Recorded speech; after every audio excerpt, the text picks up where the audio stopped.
I'm all about that bass, no trouble. I'm all about that bass. Good evening, Parkers. How you guys doing? And since Darren struggled with my name so much, it's actually pronounced Nqoba, Ngcobo. And yes, my dad made that up to fuck with all you white people. I'll be honest with you guys, I genuinely love my name. My name Nqoba means victory, and my surname Nqoba means Mapoloba Fuze Mashia Matle Ngati Ngizoshumayela. Zulu people are like, yeah. Everybody's like, ah? No, basically it's your istagazelo. When you have a surname as an African person, your clan singer needs to have things to sing about you that describe your character. Like, where's the birthday girl here?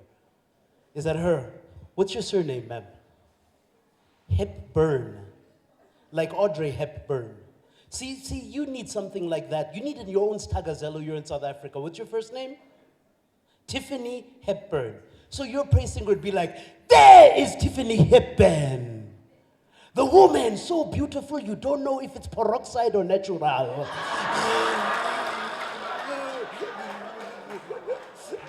I'll be honest with you guys, like I am a comedian, but I actually started off with a very, very boring life. In high school, I was general knowledge champion at 22 out of the 16 schools that I went to. I said general knowledge champion, not mathematics champion, all right? And the truth about being general knowledge champion is I carry around with me a lot of facts, a lot of information that I don't get to use because I don't think it's always necessarily important. Like, for example, did you know in any country, an English-speaking country, a kiss where you put your tongue inside somebody else's mouth is called a French kiss. In any francophone country, French-speaking country, the exact same kiss where you put your tongue inside somebody else's mouth is called an English kiss. And in Brakpan, it's called I'm home from school, mom.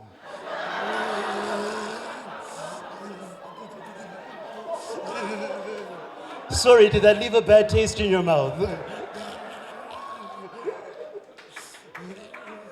Or another example, do you know in 1896, Carl Daimler got the original patent for the internal combustion engine. 1896, Carl Daimler, the German, original patent for the internal combustion engine, which proves Germans were looking for things to gas long before the wars.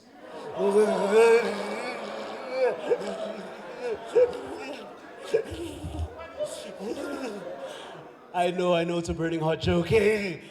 Or, for example, my favorite fact, this year, if you guys are having a drink, he's explaining it to his dumb girlfriend. Okay, good for you, I get it.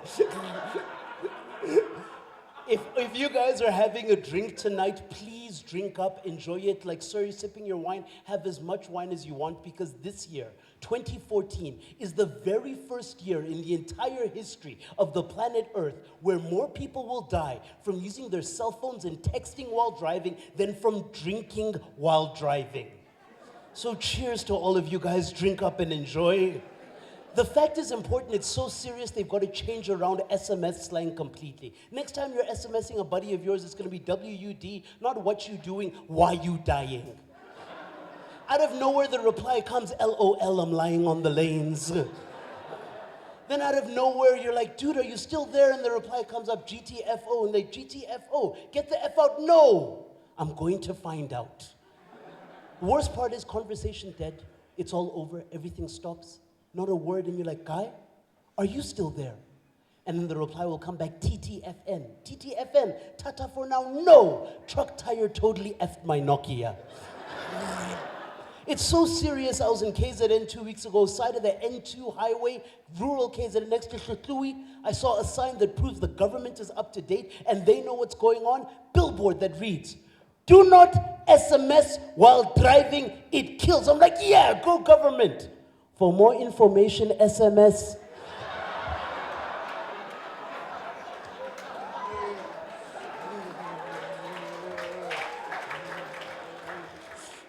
I'll be honest with you guys, I'm actually, Tiffany, just like you, I'm actually a Virgo, and last week I celebrated my birthday too, man. So from one Virgo to another, happy birthday.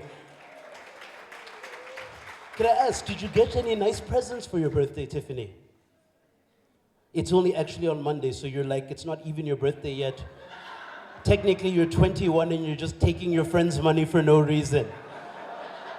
Well, those of us who really celebrated their birthday like me last weekend, I decided to do something nice for myself. Tiffany, for my birthday, because I'm a big guy, I struggle to find nice clothing. So I went and I got myself a bespoke, perfectly tailored suit.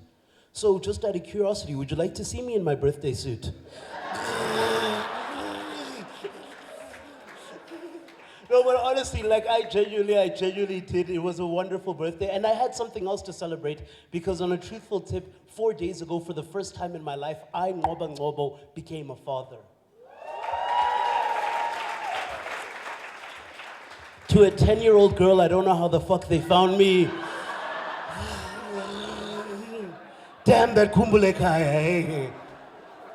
And the strange thing is, are there any parents in the audience here tonight? Parents, give me a groan. Yeah, those are parents, I know that groan.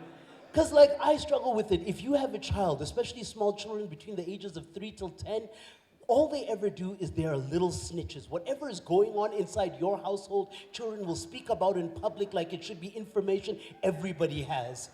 We were at a family day, sir, you're nodding, I see you agree with me, this is a true story. We're at a family day, jumping castle, balloons, clowns, I'm with the daughter. She comes up to me, daddy, daddy, daddy, daddy, daddy. I'm like, yes, baby, daddy. Why does that man over there smoke his cigarette like this? When you only smoke your cigarettes like this.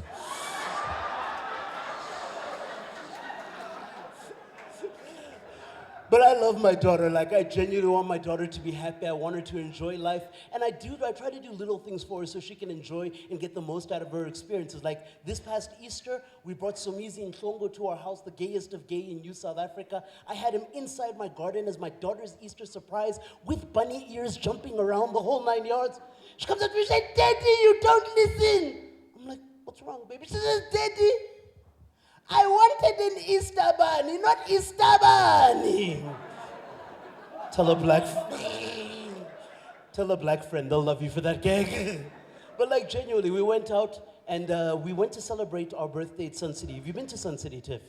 For me, it was my first experience. What a crazy place. Because we're walking down that bridge, approaching the Valley of Waves, and I heard this scream that was like the most blood-curdling, incredible scream ever.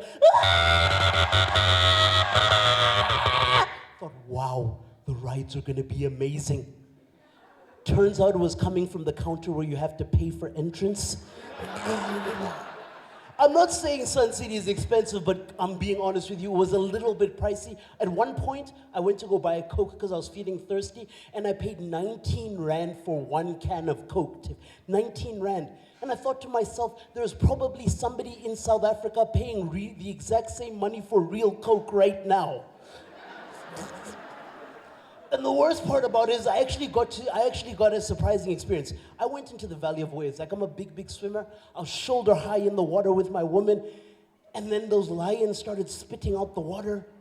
And then this huge, massive wave comes over me and it's about to crash. And I realized something, Tiffany. I realized I recognized the wave. For the first time since high school geometry, I could identify the wave that was about to crash down on me. I was like, no, that's not a sine wave. That's not a tan wave. It was a cause wave, Tiffany. Because when it hit me, it caused me to cuck myself all the way to the shore. I see you've been there too, man. Now, I'll be honest with you guys about another thing. Like, I genuinely love women. Now that I'm in a relationship, it's kind of sad. But like, I really love women. I love the whole... Don't joke. I apply that love back into spoiling my woman. But I love women. I still love the whole process. Meeting them, hooking up, getting to know them. But like, even as a simple tip, are there any single guys in the audience here tonight? Single guys? You're single guy. What's your name, dude? Your? Graham. Named after a white something. All right, Graham. Graham, my number one dating tip for a single guy like you, do you want to hook up? All you need to do, Graham, is you need to find yourself a woman with a tattoo, Graham. Because if she's willing to make a bad lifelong decision once,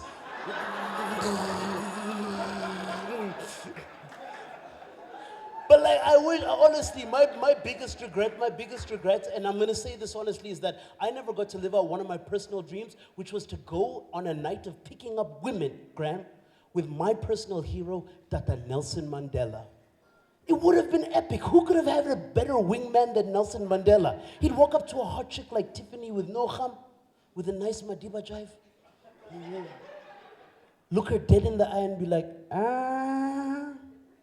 hello there, Tiffany. Would you like to see the only thing longer than my walk to freedom?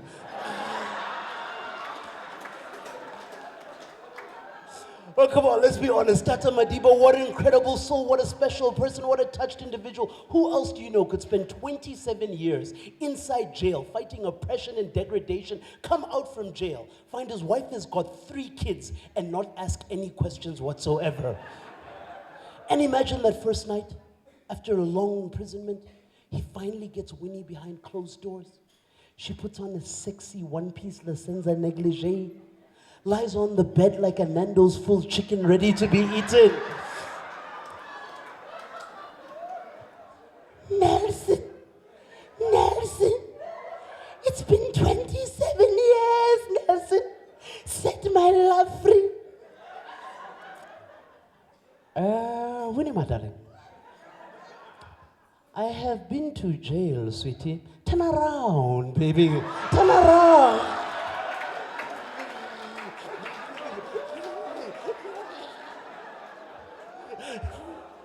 Oh, God, you guys are wonderful.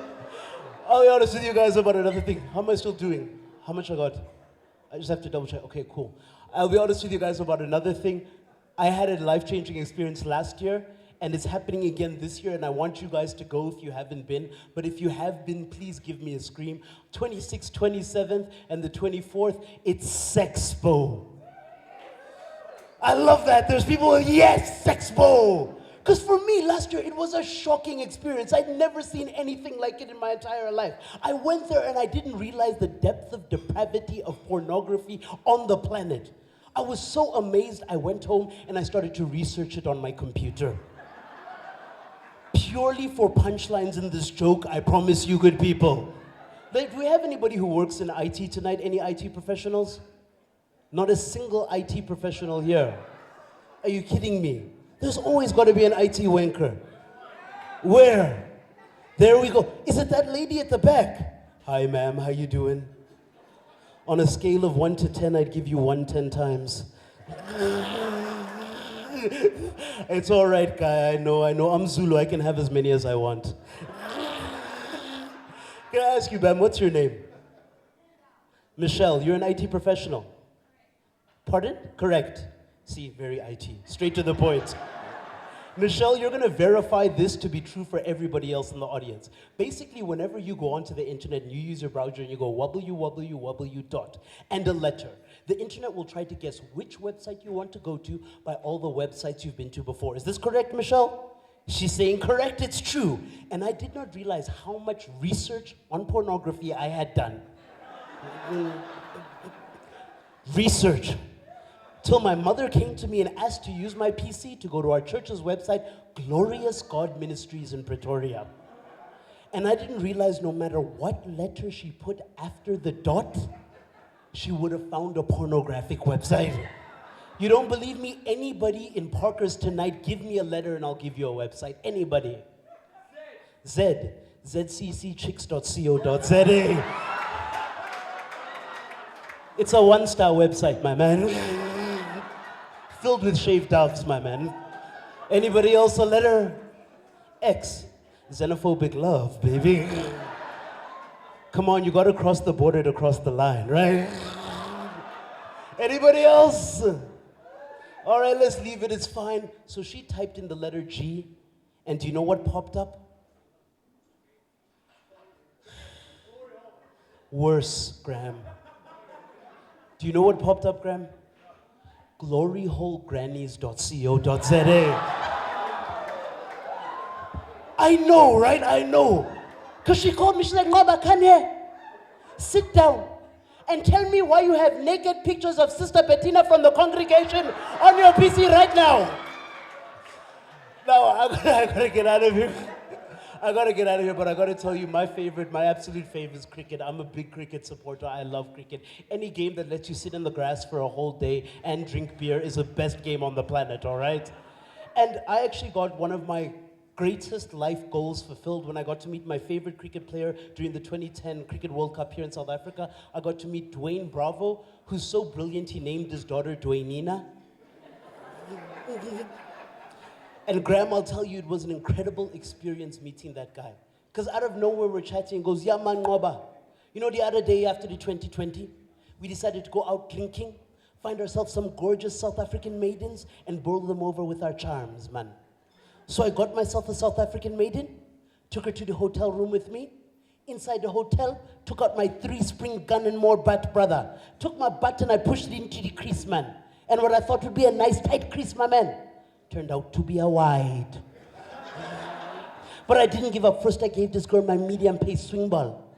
Then I hit this woman with my fastest ball. Still couldn't knock out me wicket. So I tried to push it into the offside. She said, that's a no ball. But eventually this young thing, she did knock over my wicket. The next day I had a dot ball, then the day after another dot ball, then by the end of the month, there was dots all over me balls, man. So let me give you some advice, Brother Graham. Next time you get yourself a South African maiden and she lets you slip one into the crease, make sure that you put out an extra cover. Oh, Parkers, you guys have been awesome. Nqoba, God bless you all. Good night.